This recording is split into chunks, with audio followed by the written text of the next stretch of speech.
Hello everyone, welcome to our YouTube channel, The Legal Playbook. Today we are going to start the next lecture series. जो industrial dispute act में next lecture जो है उसमें हम जो provision है start करने से पहले ले ऑफ एंड रिट्रीसमेंट के, तो हमने यहाँ पे क्या देखना है, concept, definition, case laws and types कौन कौन से हैं। तो यहाँ पे हम ले ऑफ एंड रिट्रीसमेंट के जो कंसेप्ट है यहाँ पे समझ लेंगे, फिर हम जो बैरक में से प्रोविज़न है वो हम कवर करेंगे।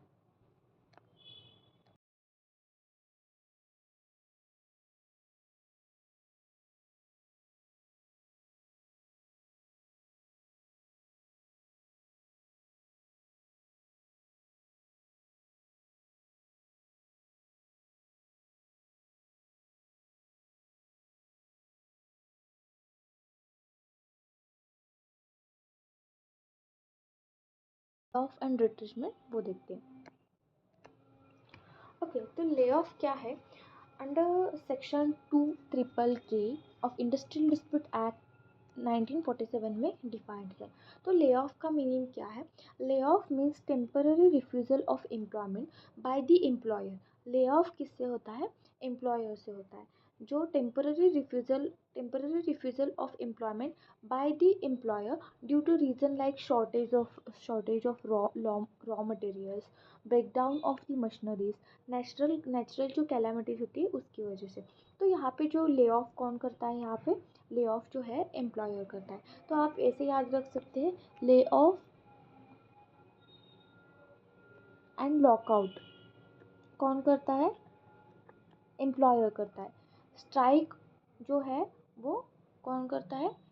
एम्प्लॉय करता है। ओके, इन सिंपल वर्ड्स में देखें तो a temporary break from the work due to the reason beyond the employer's control.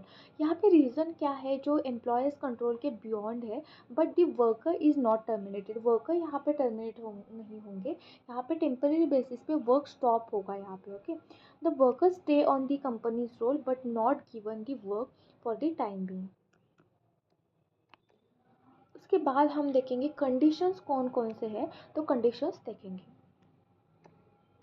Okay, तो सबसे पहला कंडीशन जो है, worker's name must be on the muster role.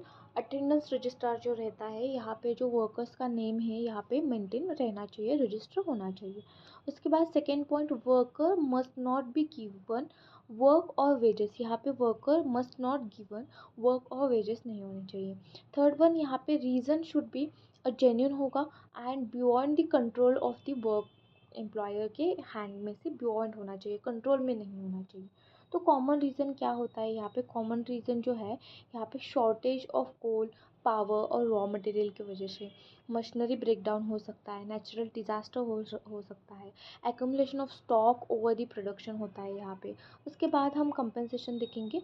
Compensation कितना मिलता है यहाँ पे जो है डिफाइंड, जो कंपनसेशन है यहाँ पे प्रोवाइडेड अंडर सेक्शन 25C में दिया गया है।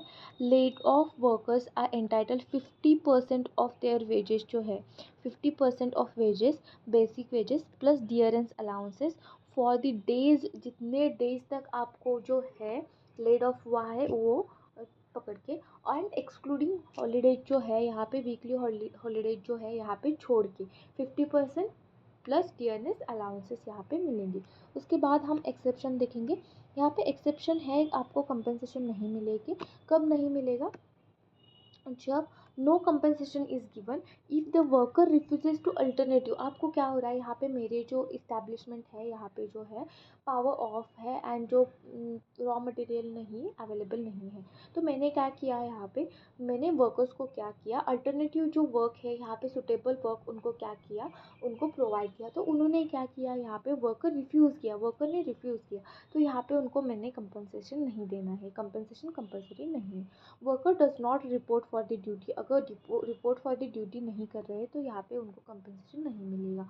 Lay off is due to strike और लॉकआउट। अगर ले ऑफ जो हुआ है, आपने स्ट्राइक किया है वर्कर ने और लॉकआउट की वजह से हुआ है, सॉरी स्लो डाउन की वजह से हुआ है, तो यहाँ पे जो ले ऑफ है तो यहाँ पे उसके बेसिस पे भी कंपनसेशन नहीं मिलेगा। उसके बाद देखेंगे हम रिट्रेंचमेंट। ओके, तो रिट्रेंचमेंट क्या होता है? रिट्रेसमेंट डेफिनेशन सेक्शन 200 में दिया गया है। Retrenchment means termination of services by employer. Employer termination of service करता है for any reason other than the punishment, retirement, ill health और closure of the business.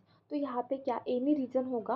Retracement means a termination of service, service ही termination होगा यहाँ पे bye the employer, खुद करेगा, employer करेगा for the reason other then, यहाँ पे रीज़न ऐसा नहीं होना चाहिए पनिशमेंट के बेसिस पे, रिटायरमेंट, इल हेल्थ और क्लोजर ऑफ बिजनेस, ये रीजंस नहीं होने चाहिए। तो सिंपल वर्ड्स में हम डेफिनेशन देखेंगे। ओके, तो retrenchment is an permanent removal of worker होंगे यहाँ पे, परमानेंट रिमूवल ऑफ वर्कर होंगे यहाँ पे।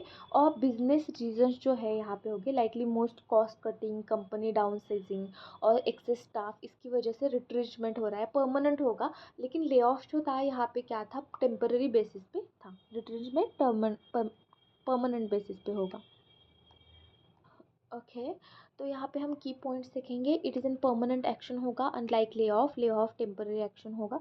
जो ले ऑफ है क्या है यहाँ पे, टेम्पररी एक्शन है। उसके बाद it is not a punishment और वॉलंटरी रिटायरमेंट, यहाँ पे नहीं है होगा वो पनिशमेंट और वॉलंटरी रिटायरमेंट। ये जो है एम्प्लॉयर कर रहा है, परमानेंट एक्शन कर रहा है।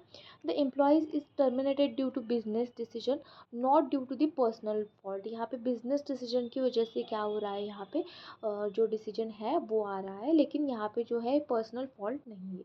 उसके बाद रिट्रेसमेंट प्रोसीजर क्या होगा, 2F में दिया गया है। तो एम्प्लॉयर मस्ट जो है यहाँ पे गिव 1 मंथ नोटिस, यहाँ पे जो एम्प्लॉयज़ को है उनको देना है। Wages in the lieu of notice देना है। पे रिट्रेसमेंट कंपनसेशन उनको पे किया जाएगा। 15 days wages for each complete year. अगर 1 ईयर आपने यहाँ पे इस्टेब्लिशमेंट में काम किया है तो 15 डेज आपको क्या करना है, यहाँ पे वेजेस यहाँ पे करना है।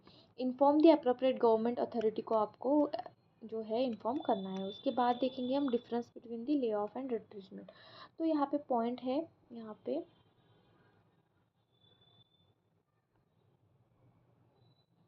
ओके, तो यहाँ पे जो पॉइंट ले ऑफ जो है यहाँ पे एंड रिट्रेसमेंट यहाँ पे है।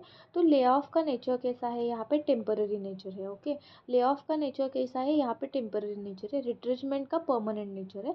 एंड उसके बाद जो है वर्कर का स्टेटस जो है यहाँ पे ले ऑफ में स्टिल एम्प्लॉयड है and remove from permanently remove होते हैं। रीज़न क्या है यहाँ पे, ड्यू एक्सटर्नल फैक्टर्स की वजह से है, ड्यू टू बिजनेस डिसीजन की वजह से। उसके बाद जो है lay of compensation 50% of wages मिलेंगे एंड जो 15 जो डेज है पर ईयर इनको सर्विसेज के बाद 15 डेज का कंपनसेशन मिलेगा।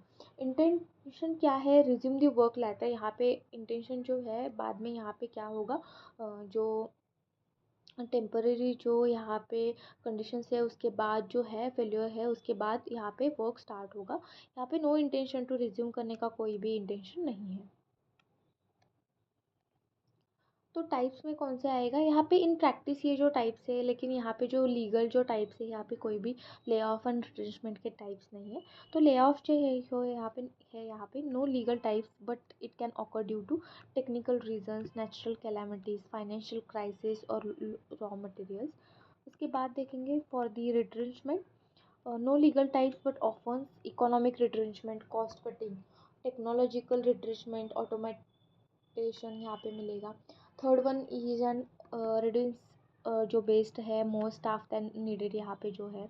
उसके बाद 6 पॉइंट है यहाँ पे इम्पोर्टेंट केस लॉ जो है यहाँ पे दिया गया है। तो इम्पोर्टेंट केस लॉज हम देखेंगे। सबसे पहले जो था work of Subong tea estate versus Subong tea estate 1964।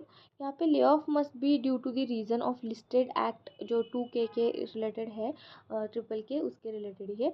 बर्सीलाइट railway company limited versus KN Joglekar 1957। Retrenchment can be for any reason हो सकता है other than the misconduct and disciplinary action की जो है यहाँ पे उस बेसिस पे रिट्रेसमेंट नहीं होगा। Next State Bank of India versus Sundara Money जो है यहाँ पे retrenchment means discharge of surplus labour even if not based on the misconduct. Next Hindustan steel limited versus state of Odisha 1977। Compensation is mandatory even if proper notice is not given before the retrenchment. उसके बाद हम देखेंगे conclusion. तो conclusion है, lay off is temporary break है, while retrenchment is an permanent removal. Both the regulated to ensure the fair treatment of workers. Employer must follow the proper procedure compensation rules under the Industrial Dispute Act 1927. तो ये हुआ हमारा meaning definition concept of the ले off and retrenchment. I hope आपको समझ आया होगा. Thank you.